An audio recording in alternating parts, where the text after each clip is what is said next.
OK, donc aujourd'hui, on parle des objets. Un objet, c'est quoi? Ben en fait, c'est une variable qui entrepose plusieurs propriétés de la même chose, OK, du même objet. Donc, par exemple, si on a, l'exemple le plus facile, c'est si, mettons, on a une personne, donc on peut créer un objet sur la personne et on peut entreposer son nom, son adresse, qu'est-ce qu'elle fait dans la vie, son courriel, son âge, etc. OK? On peut même aller jusqu'à mettre des fonctions dans ça et on peut entreposer des objets dans des objets. Donc, je vais tout vous montrer ça.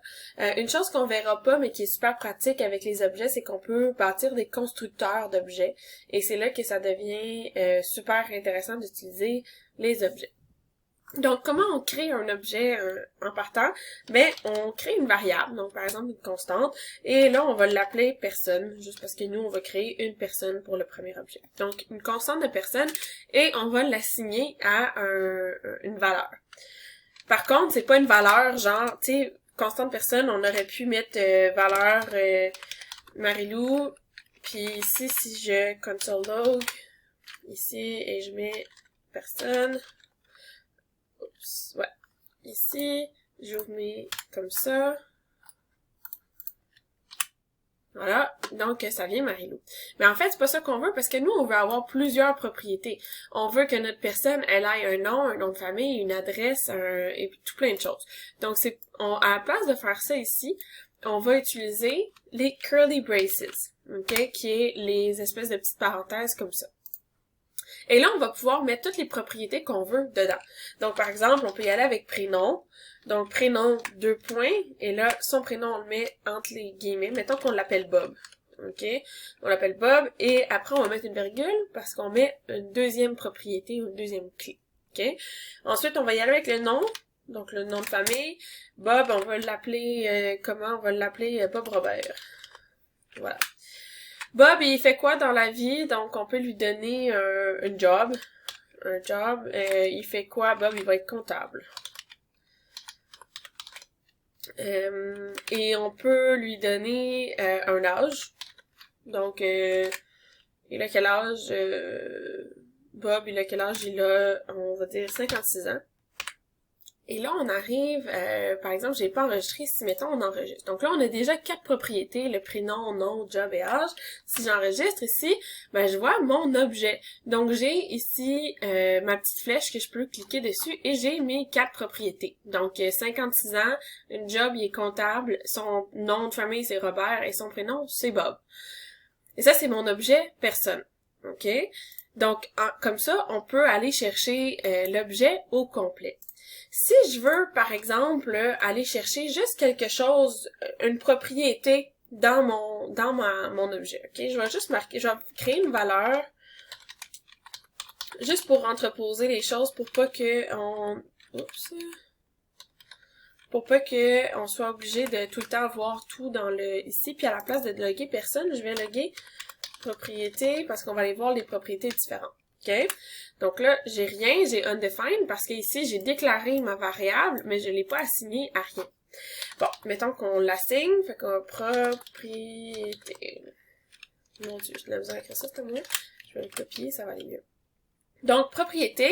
Et là, si je vais aller chercher juste son prénom, tout simplement, je fais, non, propriété, pardon, ça c'est la valeur de la variable, donc on va lui mettre un égal, hein, propriété à égal, et là on va aller chercher notre objet de personne, et on veut aller chercher juste le prénom, donc je vais juste marquer point prénom, c'est tout, et là si j'enregistre, vous allez voir que ça nous donne Bob. C'est la même chose si je marque job ici, personne.job, ça nous donne comptable. Donc on peut aller chercher les propriétés de nos objets comme ça, ok? On peut aussi avoir un array. Ok, ça c'est tout des assez simple, c'est des strings puis des numériques. On peut avoir un array si des passe-temps, mettons. Mettons que Bob il a des passe-temps. Bob il fait. Donc là on va faire un array. Pour faire un array, on se rappelle que c'est avec les square brackets comme ça. Mettons que Bob ses passe-temps c'est de regarder les oiseaux. Et regardez le football. OK? Super intéressant, Bob. Donc, Bob regarde les oiseaux, regarde le football, puis aussi, il fait des tartes. OK? C'est les 3 passe-temps de Bob. Ici, si on vient chercher à la place de personne.job et qu'on met passe-temps, qu'est-ce que vous pensez qu'il va nous sortir? Ben, ils vont nous sortir le array.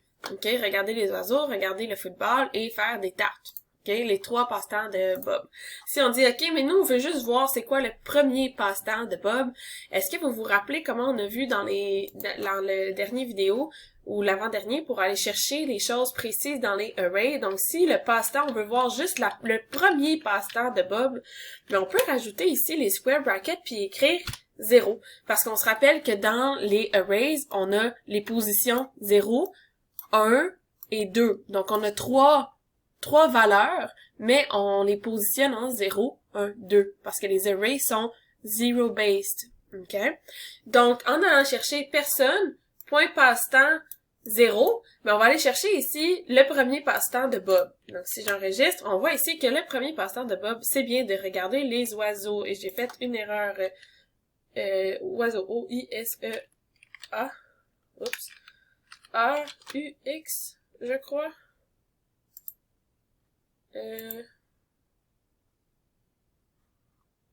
Oui, E-A-U-X, pardon.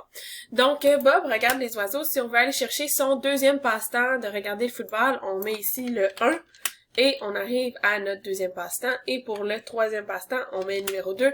Et maintenant, Bob, il aime faire des tartes. OK?